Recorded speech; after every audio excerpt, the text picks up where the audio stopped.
Hi, my name is Yulia, and I'm Laura. we are both students from the University of Manitoba, and we both participating at the Summer Institute on Global Citizenship and Leadership. And there are some things that we would like to address today, like Due to our experiences in the area of disability studies, I work for a Winnipeg-based nonprofit.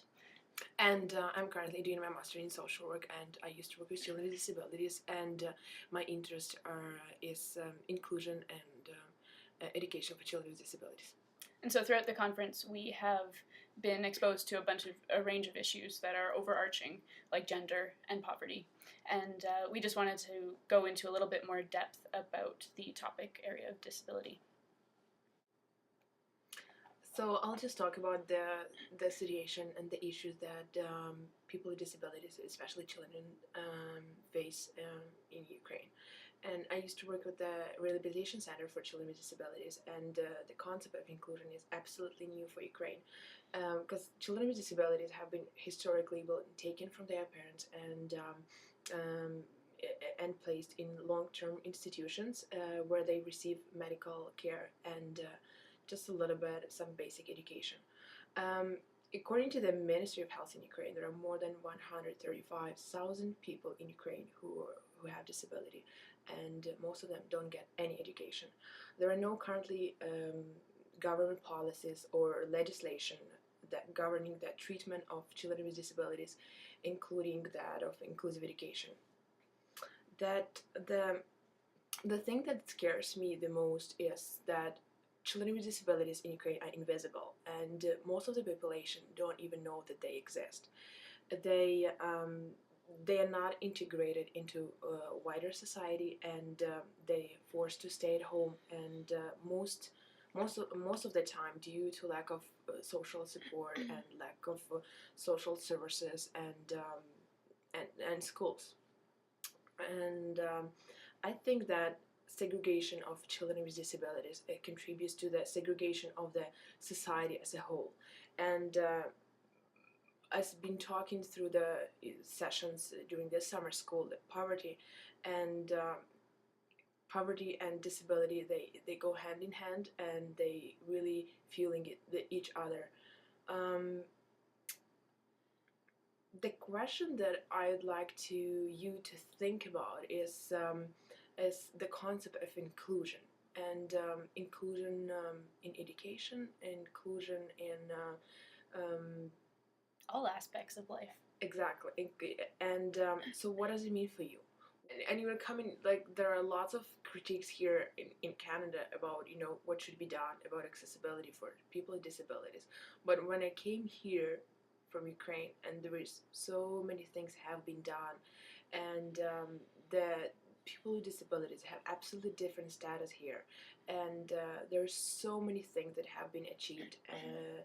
So I know there are lots of critiques, but I think that Canadian society is more advanced and more progressive in inclusion.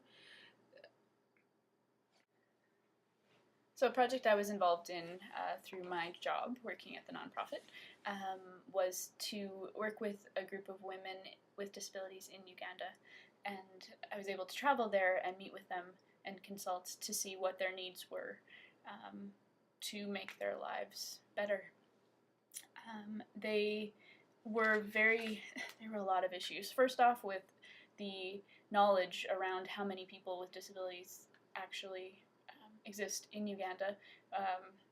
Census data is not very clear or disability understood to ask the right questions so that resources can be allocated to the women who need it the most. So that's the first concern. And then environmental concerns with the rainy season. Primarily attitudes and beliefs are very exclusive. There's a lot of stigma around disability, and it's believed to be a curse on your family. And the thing is that because disability is a cross-cutting issue, if you're a woman living in poverty with a disability, you have a single woman with children. That's right, and perhaps you have HIV/AIDS. You have so many strikes against you that I don't know how you would cope. It's an extremely difficult situation to be in, and a lot needs to be done in the area, well, all of these areas, to make an impact on their everyday lives. So we are very, I think, lucky in Canada to have the basic needs met for people with disabilities, but there's still a long way to go, even though we're very lucky. And progressive.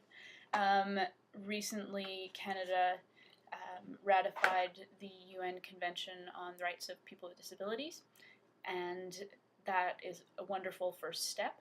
But now we need to work together to hold the government accountable to that promise to people with disabilities in Canada. So that is a challenge to you and all of us to continue working towards inclusion. And then once we figured it out, because we haven't yet, to share that knowledge with developing countries who invite us there to work with them. Yeah, and then, if you think that you are a global citizen, so think about disability and think about inclusion globally. And if you have any questions, come talk to us. Thanks. Thank you.